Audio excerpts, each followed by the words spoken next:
Sa atong tubag sa Salmo, nag-ingon ta nga, daigon ko ikaw o Ginoo, kay imo ako nga giluwas.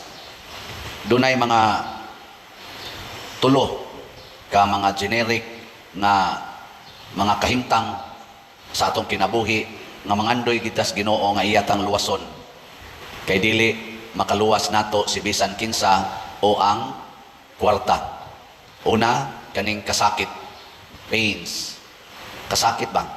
Lingay mong tupad, inawa kay kasakit ron.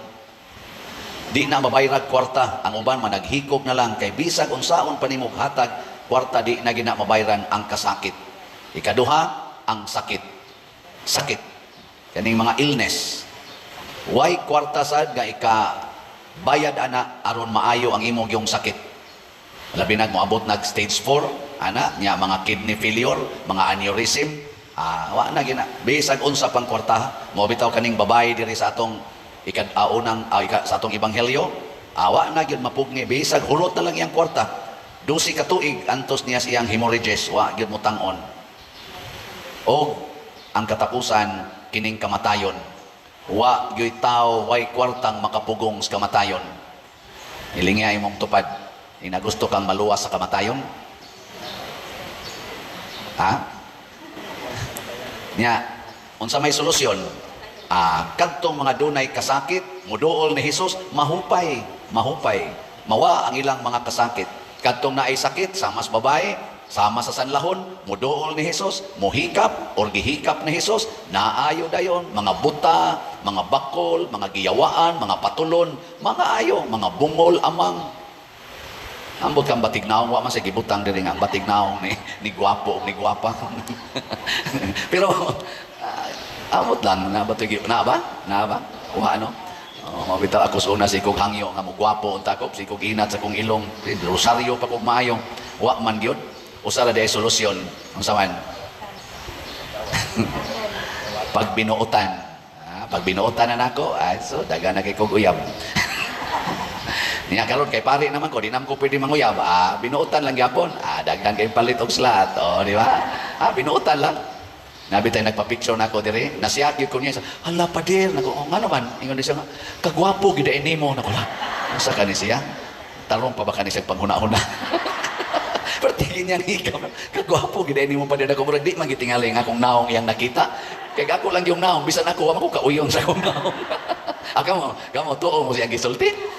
Di anak ka pa-picture ay. Pero tingin niya, dugay dyan kasi hangat sa akong naong. Kagwapo, gidain mo. Sa gidain niya, di ko ano. Sabi sa gamo, maglingo-lingo mo isa. Masakit ton, tugmata, tugwana, tawana.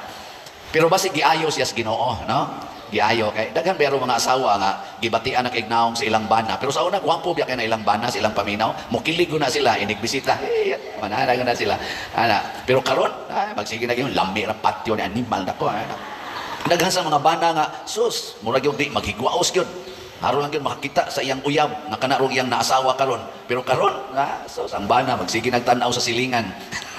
Magsige nag-ingon urag naong ning animal. Mao na iduol na ngadto ni Kristo, iduol. Maayo ra nang imong sakit, kasakit. Nya ang kamatayon sama aning anak ni Jairo or katong anak sa biyuda or si Lazaro nga gilubong na gyud, miduol si Hesus, naayo dayon, nabuhi og balik. In short, kasakit, sakit, kamatayon, why problema basta naay Ginoo. Pero naayawa, matud pas unang pagbasa, ang Ginoo mo'y tagiyas kinabuhi. Wa siya magbuhat og kamatayon. Ang tanan nga gibuhat sa Ginoo buhi. Kinsa may naghatag sa kamatayon, ang kasina sa yawa. Busa kadtong iya sa yawa, mao ang mga matay. Sige, lingay mong tupad. Nakinsarod ka, sa Ginoo ka o sa yawa? Lingi ka lang di mo lingi, iyan na si yawa. Lingi abay, nakinsaman karon sa Ginoo o sa yawa? Naya itong gitawag karon nga yawanon nga lihok sa atong nasod. Kining pagduso ni ining absolute divorce bill. Gitawag na natong yawanon nga naman kay iyang gubon patyon ang marriages, ang kaminyoon nga sakramento ug balaan nga gideklarar sa atong Philippine 1987 Constitution na kinahanglang panalipdan ang indissolubility sa marriage niya sa atos ang simbahan na permanent ang marriage buot gub-o ni anang divorce, absolute divorce. Patyon ang pamilya. Gilingay mong tupad. Sugot ka? Inga, sugot ka? Divorce mo? Unsa may atong gi-reklamuhan, ang valid marriage dili pwedeng i-invalidate later on. It has permanence in nature. Permanente na siya kung valid marriage. Pero ang invalid marriage can be, unsa man, invalidated or atong pwedeng gubon kay wa may marriage nga nahitabo kay invalid man pasabot dunay depekto ang consent sa bana o sa asawa panahon sa kasal kay wa sila sa ilang saktong panghuna-huna, giharian sila baron sa kahadlok, sa kabalaka o kaha sa sakit, psychological incapacity o kaha sa drugas. Mao na wrong ng ilang marriage. Pero kung valid ang kasal, bisag naggubot pa mo kay naa mo'y mga conflicts nga nahitabo, di na gina pwedeng gubon ang maong kasal. Ana, kung ang imong balay, imong gitukod, maayo og pundasyon, saktos pundasyon, sakto ang iyang mga beams tanan, pero nahiwi lang ang pagtaod sa kisame. Saman, gubon ang tibok balay or ayohon ang kisame?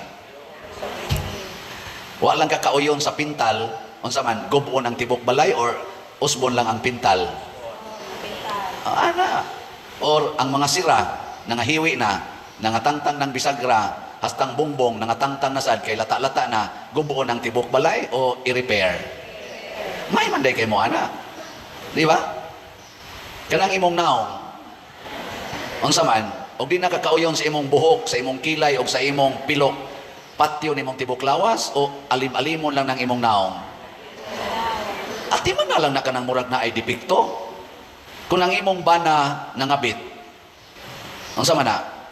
Gubuon nimo imong kaminyoon o imo lang nang i-repair ang imong relasyon sa imong bana o ang imong relasyon sa iyang kabit?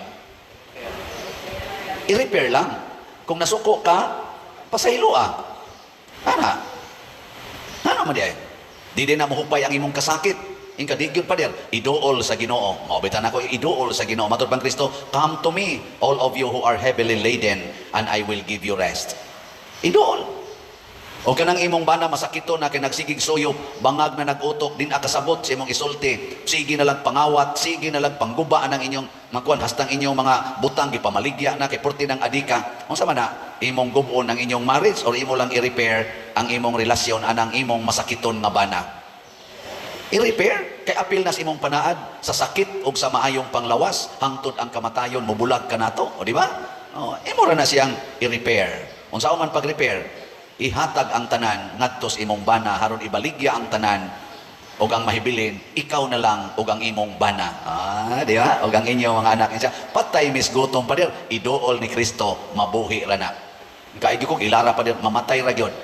Ayaw sad kog ilara kay mabuhi ra gyud na, testing lang. No.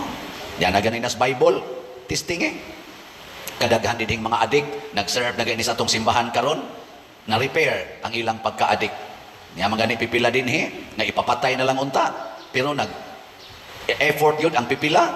Aron lang yun iampo, tagaag mga assistants, ipaapil ang mga seminar, Life in the Spirit seminar, nangausap. Giduol ngadtos Ginoo, gidad-an o Ginoo, gipahikap sa Ginoo, gipabati sa Ginoo. Nangaayo. Nya nganong imo mang yung gubon ang gitukod sa Ginoo, labi na gid ang kaminyoon. Di man kita mo gubag balay kay atong tan-aw na kanini ancestral house, repira lang na kay karaan kay na. Nuroy mi dito usa nato ka mga konsehal sa Cebu City, ngadtos bukid, nako og moabot dinhing kalsada cons kaning balaya, gubuon na lang ni sa ayaw karaan kay ni tanawal kong haligyo, tugas nako. Unya hapit naman ang mga lusong ayaw i-repair kay karaan kay nang balaya. I-repair yun. Ana, bisag ka mo, i-repair na kay cultural heritage na. Cultural heritage. Ayaw kagianay na. Ay sus, i-repair lang na treatments anay. Unya ang kaminyoon, divorce dayon. Ngano man? Timana nato ang kaminyoon, unsa man na siya? para sa kaayuhan sa bana ug sa asawa o kaayuhan sa pagtubo sa mga anak. The good for the good and upbringing of children. Mauna ang married life. Dili na basta-basta nga ang bana rag asawa mo ay gi-care sa marriage. Ang gi-care sa marriage mao gyud ang bana ug ang asawa ug ang mga anak. Unyag mag-divorce ang banag asawa, asa man padung ang mga anak. Napa sila'y kapulian nga pamilya. Wa na, guba. Matud pa sa study nga gipakita sa atong simbahan nga akong gibasa diha sa ato rong gi-share nga mga pamalandong sa atong simbahan. Sa ilang survey sa didtos mga nasod nga legal ang divorce.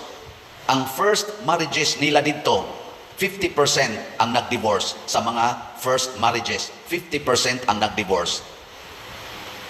Ang second marriages, kay humag-divorce, mangita mo yung kaglain. Moingon man ka nga, nasayop kong pili, mangita kong right one. Yan, iabot na si right one. So, nasa kay second marriage. Sa ilang mga second marriages, murag 60% ang nag-divorce sa second marriages. Nya kay mo third naman sa ka, mo third man yung gana. Doon na ganay ko gicounselan, 7 times na siya naka-divorce. So pag third marriages dito, aning mga legal ang divorce, 70% ang nag-divorce sa mga third marriages. Unya og i-fourth na to. Klaro kayo, ato na nas mga 90% ang mag-divorce. Pasabot ang divorce, dili day makasulbad sa problema sa relasyon sa banag asawa, makadugang pagani. Nya asa man padung ang mga anak, ang nabiktima nga anak sa first marriage, sa second marriage, sa third marriage, o sa fourth marriage, ang mga anak ato, nag-divorce man ang ilang ginikanan, asa padung? Where is now the good and the upbringing of children? Mao nang daghan kayong mag-wild, magdaag mga armas, rakrakan ang mga taong nag-worship in town, mga taong nagpundok pamusilon, kay nagdepresyon na kay wa na'y kapulian ng mga ginikanan. Ato kaning pamalandungan, asa man tamo duol? Adto sa Ginoo. Dili sa balaod lang sa tao, sa balaod sa Ginoo. Matod pa diri sa atong ikaduhang pagbasa, magtinabangay ta pagpalambo sa atong pagtuo, sa atong pagpanulti, sa atong kahibalo, sa atong tinguha, sa pagtabang sa usag-usa, mga buhat nis Ginoo sa pagpasayloay, pagdinawatay, sa pag-inantusay sa usag-usa. Maunay atong buhaton aron maayo ta sa atong mga sakit, sa atong kasakit, ug mabanhaw ta sa atong kamatayon. Nga igsoon, kaning akong grupo nga COVID-G, Center of Very Insightful Dinner Group, sugod ni atong pagting-COVID, na amo ginang gi-promote ang Tatak AAA, Ampo, Alagad, Antos. Buhata ra ko na ninyo sa inyong pamilya. Ako ubay-ubay na jud ko gisultihan ana nga 40 gyud kasamok silang pamilya. Pag sugod nilang ampo, magrosaryo na kada adlaw, manimba na gyud, mga lawat, mangumpisal, ang way mga kasal nagpakasal. Ana, daghang gyud pa, karon lang si manahap, pila ni kabuk akong gikasal nga mga tag 20 ka tuig, 15 ka tuig, 30 ka tuig nga nagtipon-tipon. Part manas ampo ang pagdawat og sakramento. Nya dayon mag-alagaray, dili na magsinuguay ang mga ginikanan, din amanugo, sige na lag-alagan sa mga anak. Mga anak mo bawo sa alagad, malinaw dayon kayo. Nya naman kayo mga sipyat, mag-inantusay, dili magsininghagay, dili magsyagitay, dili magbalikasay, antuson lang, hilom lang, antuson lang. Para parihan ni Maria, she ponders everything in her heart. Sige, lingay mong tupad. Ing na, sugod karon, sundo na nako ang AAA. Ing na. Sige, klaruha lang yun. Ing nasugod karon, ako nagyug kang antuson. Sige, lingi ba? Imong tupad ba? Lingi So, agin mo lingi ang mga yawan on ay. Na, inaot pa unta, no to divorce, absolute divorce bill, but yes to God. No to destruction or death of marriages, but yes to save families and children. Ato nang buhaton, hantod yun nga, mulampos ta. Di ta mabalaka, kung kita na lang mo'y usa ka nasod, nga wa yun mo practice, o wa yun bill nga ingon ani. Don't worry, bisag ang tibuok kalibutan, mo go against sa Ginoo, pabilin ta nga mosunod sa Ginoo. It requires only one heart to love God, and it can save the whole humanity. Og mao na gibuhat ni Kristo, siyang usa nakasalbar sa tibok kalibutan, labi na gyud daghan ta. So human ros misa, og after sa misa, og before ganis misa, naata dihay signature campaign nga magno to divorce ta.